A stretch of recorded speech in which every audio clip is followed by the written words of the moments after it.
अस्सलाम वालेकुम friends, welcome back to my channel. आप देख रहे हैं लाइफ जर्नी विद एके और आपके साथ आपका होस्ट इब्रार खान। तो फ्रेंड्स, आज मैं आपको बताऊंगा, जैसे आपने थंबनेल से देख ही लिया होगा, कि one of the strongest visa in the world. Like कुछ वीज़ाज़ हैं जिन पे आप उस कंट्री में तो जा ही सकते हैं, उसके अलावा भी काफ़ी सारी कंट्रीज़ में जा सकते हैं। तो उसमें एक वीज़ा है जो यूएसए का वीज़ा है। उस अगर आपके पासपोर्ट पे हो तो आपके पासपोर्ट पे एक तो 5 इयर्स का मिनिमम मल्टीपल होता है, 10 इयर्स का भी है, कुछ कंट्रीज़ के लिए 10 इयर्स का है, कुछ के लिए 5 इयर्स का है। तो उसका फ़ायदा ये है कि आप उस कंट्री में तो जा ही सकते हैं, उसके अलावा काफ़ी सारी कंट्रीज़ में जा सकते हैं। तो मैं अपना एक्सपीरियंस शेयर करूँगा कि मैंने किस तरह अमेरिका का वीज़ा लिया और मेरा क्या एक्सपीरियंस रहा इसमें, और आप किस तरह से ले सकते हैं। तो ये मेरा वीज़ा है। तो ये है कि अमेरिका के साथ साथ आप पाकिस्तानी पासपोर्ट पे आई थिंक सो 26 या 29 कंट्रीज़ हैं जिस पे आप वीज़ा फ्री या वीज़ा ऑन अराइवल या ETA ले इसके इलेक्ट्रॉनिक वीज़ा जो होता है आप ऑनलाइन अप्लाई करके तो जा सकते हैं। उसकी लिस्ट मैं डिस्क्रिप्शन में दे देता हूँ कौन कौन सी कंट्रीज़ में आप जा सकते हैं। उसमें काफ़ी सारी यूरोपियन कंट्रीज़ भी हैं, एशियन कंट्रीज़ भी हैं और साउथ अमेरिकन कंट्रीज़ भी हैं, जिस तरह मैक्सिको हो गया, ब्राज़ील हो गया। तो इधर यूरोप में जो है कुछ यूरोपीय यूनियन की हैं, जिस तरह बोस्निया हो गया और इसी तरह अल्बानिया हो गया जो बिल्कुल इटली के साथ ही है, लेकिन वो शेंजन में नहीं है। इसी तरह काफ़ी सारे मॉन्टीनेग्रो हो गया। तो काफ़ी सारी कंट्रीज़ हैं, मैं वो लिस्ट आपको इसमें जो है डिस्क्रिप्शन में दे देता हूँ।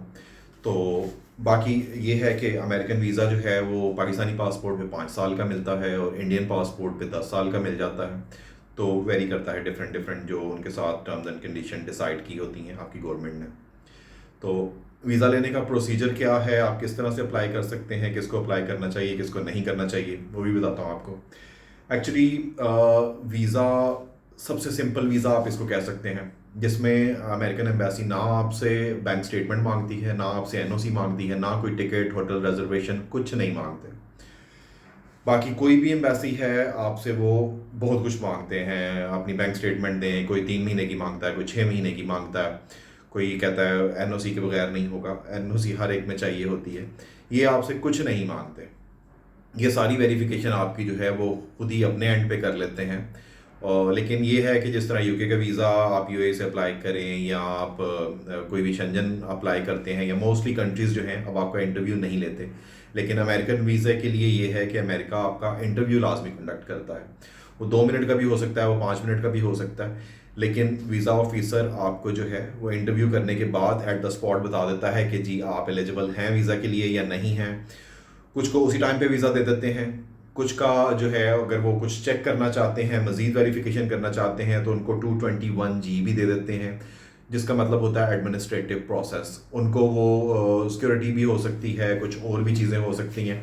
तो वो उसको उसको चेक करने के बाद, अगर मतलब जिस तरह फॉर एग्जांपल आपका नाम किसी दहशतगर्द के नाम से जो है मिल रहा है, या वो चेक करते हैं कि आप कहीं से डिपोर्ट तो नहीं हुए, आपने कोई झूठ तो नहीं बोला हमारे साथ, या आपको कहीं पुलिस को तो वांटेड नहीं है, या आपके कोई क्रिमिनल केसेस ऐसे तो नहीं है जहाँ पे आपको वांटेड हों। तो इस तरह की काफ़ी सारी चीज़ें, मतलब ये अजम्पशंस हैं, कुछ भी वो चेक कर सकते हैं जो वो चेक करना चाहें।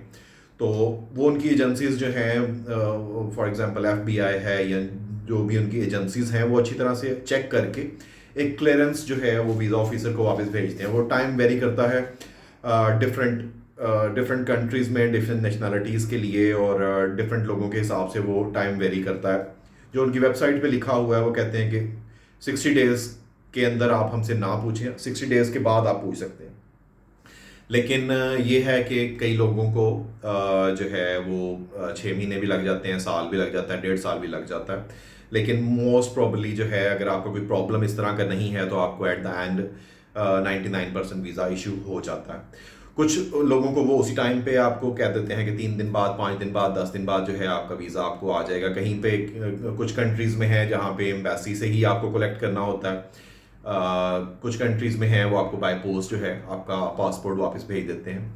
और एक और है 214B, वो आपका रिफ्यूज़ल है वो जो है at the end of interview वो आपको, या बहुत सारे लोगों का यही एक्सपीरियंस है, कोई एक क्वेश्चन पूछा, दो क्वेश्चन पूछा और मुझे रिफ्यूज़ कर दिया, तो वो भी होता है। उसका ये आप दोबारा कभी भी अप्लाई कर सकते हैं, लेकिन वो रिफ्यूज़ल है, वो डिनाइल है। मतलब ये रिफ्यूज़ल और डिनाइल का भी ये भी बहुत लंबा चौड़ा है। मैं आपको सारा जो है वो डिफरेंट डिफरेंट वीडियोज़ में बताऊंगा, सारा कुछ मिक्स करूंगा तो आपको शायद कुछ समझ ना आए।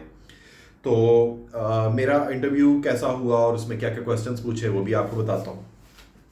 सबसे पहला क्वेश्चन, मोस्टली मोस्टली जो मेरा एक्सपीरियंस है या मेरे दोस्तों का एक्सपीरियंस है या जितने भी लोगों को मैं जानता हूँ, सबसे पहला क्वेश्चन आपका आपसे यही होता है कि आप किस लिए जा रहे हैं। ऑफ कोर्स उनको पता होता है कि आपने टूरिज्म का वीज़ा अप्लाई किया है या बिजनेस का वीज़ा अप्लाई किया है, तो आप उसी लिए जा रहे हैं, लेकिन फिर भी ये प्रोटोकॉल्स का हिस्सा होगा या कुछ भी, सबसे पहला क्वेश्चन यही होता है।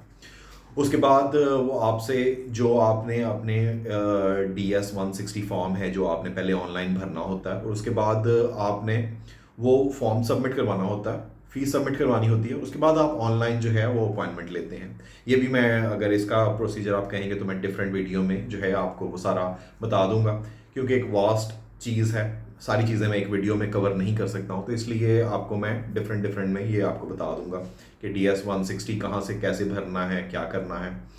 अच्छा, तो बात कर रहे थे इंटरव्यू की। मेरे से पूछा, अच्छा आप किस लिए जा रहे हैं? टूरिज्म के लिए जा रहे हैं। आपके साथ कोई जा रहा है?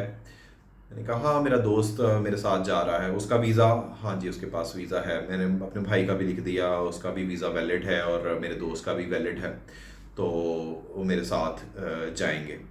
और आप करते क्या हैं, आपकी सैलरी क्या है, आपकी जॉब डिस्क्रिप्शन क्या है, आपकी कंपनी में कितने लोग हैं, वो क्या क्या करते हैं, आप कौन कौन से कंट्री में गए हैं फॉर टूरिज़म पर्पस, तो ये सारी चीज़ें पूछते हैं। आपकी फैमिली किधर है, और जो है अगर आप मतलब आउट ऑफ कंट्री, जिस तरह के मैं इधर UAE में हूँ 12-13 साल से, तो ये भी आपसे पूछते हैं कि आप जो है इधर हैं तो आपकी फैमिली किधर है, फैमिली उधर है। कुछ लोगों को इस तरह भी रिफ्यूज़ कर देते हैं कि आपकी फैमिली यहाँ पे नहीं है, लेकिन मेरी फैमिली यहाँ पे नहीं थी, और फिर भी मुझे दे दिया। अपनी अपनी लक पे भी जो है डिपेंड करता।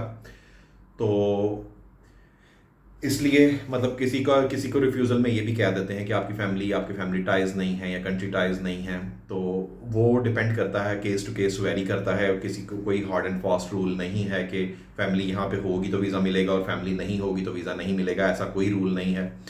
तो इस तरह के आपको सारा जो है वो क्वेश्चंस पूछते हैं, आपसे सारा चीज़ें वो वेरीफाई, उसके बाद वो क्रॉस चेक करते हैं। एक मेरा एक्सपीरियंस है कि अगर आप उनसे झूठ बोला किसी भी चीज़ पे, आप समझ लें आपका वीज़ा, वो अगला क्वेश्चन नहीं करेगा और आपको आपका पासपोर्ट वापस पढ़ा देगा और आपको रिफ्यूज़ल दे देगा। लेकिन अगर आप झूठ नहीं बोल रहे और अगर उसको थोड़ा सा शक भी है, तो फिर भी वो उसमें एडमिनिस्ट्रेशन प्रोसेस में डाल देगा, एडमिनिस्ट्रेटिव प्रोसेस में डाल देगा, लेकिन आपको वीज़ा मिल जाता है। तो कोशिश करें अवॉइड करें झूठ को, क्योंकि उनको बहुत सारी चीज़ों का पता होता है। काफ़ी सारे लोगों के जो है जो चीज़ें आपने फॉर्म में लिखी भी नहीं होती या आपने डिस्क्लोज भी नहीं की होती, उनको वो भी पता होता है। कुछ कुछ लोगों से इस तरह के क्वेश्चन भी जो है, इसी तरह एक दोस्त हैं वो पाकिस्तान से हैं, तो वो उन्होंने अपनी प्रॉपर्टी डिटेल नहीं लिखी थी, लेकिन कहता है वीज़ा ऑफिसर ने मुझसे पूछा कि अच्छा वो जो तुम्हारा घर वहाँ पे है, इस तरह उसने उसके बारे में बात की। तो कहता मैं कंफ्यूज हो गया कि मैंने तो ये डिस्क्लोज ही नहीं किया, मैंने बताया ही नहीं है। तो उनको सब कुछ पता होता है। अब काफ़ी सारे लोग इस चीज़ पे भी करते हैं, वो सोशल मीडिया अकाउंट्स जिस तरह आपके फॉर्म में वो मांग लेते हैं। काफ़ी सारे लोगों की ये भी बहस है कि नहीं वो चेक कर सकते हैं या नहीं कर सकते। तो कोई भी इसको वसूख से कोई कुछ नहीं कह सकता, लेकिन ऑफ कोर्स अगर वो कुछ मांगते हैं तो वो उससे उनको कोई चीज़ मिलती होगी, वो कोई चीज़ देखना चाहते हैं कि इस बंदे की माइंड कैसा है, इसकी नेचर कैसी है, ये किस तरह का बंदा है, इसके दोस्त किस तरह के हैं, ये किस तरह की चीज़ें शेयर करता है। तो हर चीज़ का जो है, और मेरा ख्याल है कि उनकी टेक्नोलॉजी बहुत एडवांस है और वो आप जब जाते हैं इंटरव्यू के लिए तो वो आपके बारे में काफ़ी कुछ उनको पता होता है, और वो यही चेक करते हैं कि ये बंदे ने, हमने जो डिसीजन किया है वो ठीक है या नहीं है। और जो है वो 2 मिनट में आपको जो है या रिफ्यूज़ कर देते हैं या अप्रूव कर देते हैं, या फिर अगर उनको और वेरिफिकेशन चाहिए तो वो एडमिनिस्ट्रेटिव प्रोसेस में डाल देते हैं। तो आई होप कि काफ़ी सारी चीज़ें आपको इस वीडियो में पता चल गई होंगी। इंशाल्लाह डिफरेंट टॉपिक्स पे जो है डिफरेंट वीडियोस और मैं अपना एक्सपीरियंस जो है आपके साथ शेयर करूँगा। किसी को कोई क्वेश्चंस हो तो वो मुझसे पूछ सकते हैं। हम काइंडली चैनल को सब्सक्राइब कर दिया करें अगर आप अभी तक आप मेरी वीडियो देख रहे हैं। जैसे कि जो लोग पहले देखते हैं उनको पता है कि मैं ट्रैवल करता रहता हूँ। अभी लास्ट मेरा ट्रिप जापान का था, वहाँ से होके आया था। तो अभी कुछ दिन में मैं जो है वो इधर यूएस भी ट्रैवल करूँगा और कुछ वीज़ाज़ जो हैं अंडर प्रोसेस हैं, तो सारी दुनिया हमने फिरनी है। तो जिनको पता है 10-15 कंट्रीज़ ऑलरेडी हमारे हो गए हैं। साउथ ईस्ट एशिया हमने सारा कवर कर लिया है। फिर इस साइड को थोड़ा हमने शुरू किया था यूरोपियन साइड पे, और अब जो है अमेरिकन साइड पे भी साथ साथ। तो अमेरिकन वीज़ा के साथ आपको यूरोप के भी काफ़ी सारे, जिस तरह मैंने बॉस्निया बताया है या मॉन्टेनेग्रो है, अल्बानिया है, काफ़ी सारे कंट्रीज़ जो हैं यूरोपीय यूनियन के, तो वीज़ा फ्री भी हो जाते हैं। तो ट्रैवलर्स जो हैं उनको तो ये वीज़ा लाजमी लेना चाहिए, अप्लाई करना चाहिए, अपनी लक को देखना चाहिए, एक दफ़ा लक को ट्राई करना चाहिए, और आपको मिल जाए तो आप काफ़ी सारे कंट्रीज़ में जो है सैर कर सकते हैं। तो चलें, मिलते हैं किसी नई वीडियो में। मैं आप बाकी वीडियो डिफरेंट डिफरेंट जो टॉपिक्स हैं उन पे मैं बना के आपको, और किसी का कोई क्वेश्चन हो तो यहाँ पे पूछ सकता है। मैं कोशिश करता हूँ मैं हर एक को ज़रूर जवाब दूँ। Thank you so very much. फिर मिलते हैं नई वीडियो में।